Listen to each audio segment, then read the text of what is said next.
ஓம் ஸ்ரீ சாய்ராம். பகவான் பாபாவின் பொற்பாத கமலங்களில் அனந்த கோட்டி நமஸ்காரங்கள். ஸ்ரீ சத்யசாயி தமிழ் நேயர்கள் அனைவருக்கும் எங்களது அன்பு கலந்த சாய்ராம். ஒரு கிறிஸ்மஸ் சமயத்துல கடுமையான பனிப்பொழிவு இருந்துதான். அந்த பனிப்பொழிவுல ஒரு பறவைகள் கூட்டம் மாட்டிக்கிடுச்சு. அதனால கால் எடுத்து வெளியில வைக்க முடியல, தன்னுடைய ரெக்கைகளை படபடன்னு அடிக்க முடியல, என்ன முயற்சி பண்ணாலும் அதனால வெளியில வரவே முடியல. அந்த பறவைகள் கஷ்டப்படுறத ஒரு மனிதர் தூரத்துல இருந்து பார்த்துட்டே இருந்தாராம். உடனே அவர் என்ன பண்ணாராம், தன் வீட்டுக்கு பக்கத்துல இருக்கக்கூடிய ஒரு பெரிய தானிய கிடங்க ஓபன் பண்ணி அந்த பறவைகளை உள்ள கூப்பிட்டாராம். அதற்கு காரணம் என்னன்னா, அந்த தானிய கிடங்குக்குள்ள வந்தாக்க பறவைகளுக்கு தானியங்கள் கிடைக்கும், இந்த பனிப்பொழிவிலிருந்து தப்பிச்சு கதகதப்பாவும் இருக்க முடியும் அப்படின்னு நினைச்சு அவர் கூப்பிட்டாராம். அவர் எவ்வளவோ கூப்பிட்டு பார்த்தும் அந்த பறவைகள் உள்ள வரவே இல்லையாம். மாறா அவரை பார்த்து அந்த பறவைகள் பயப்பட்டுதான்.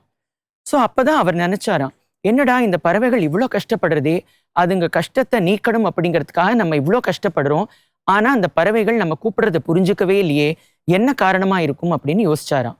ஸோ அப்பதான் அவருக்கு தெரியறதான், நான் ஒரு மனிதன், ஆனா அது பறவை, நான் சொல்றது அந்த பறவைகளுக்கு புரியவே இல்லை, அந்த பறவையை போல நானும் இருந்து பேசினாதான் அந்த பறவைகளுக்கு புரியும், அப்பதான் அது அந்த கஷ்டத்திலிருந்து விடுபட முடியும் அப்படின்னு நினைச்சாராம்.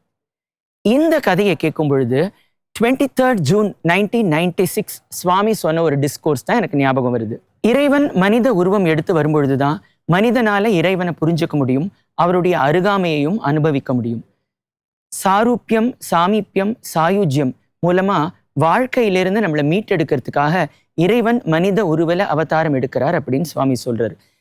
ஒரு மனிதனால இன்னொரு மனிதனை மட்டுமே புரிஞ்சுக்க முடியும், அவனால இறைவனை புரிஞ்சுக்க முடியாது அப்படிங்கிறதால இறைவன் மனித உருவத்துல வரார் அப்படின்னு சுவாமி சொல்றார்.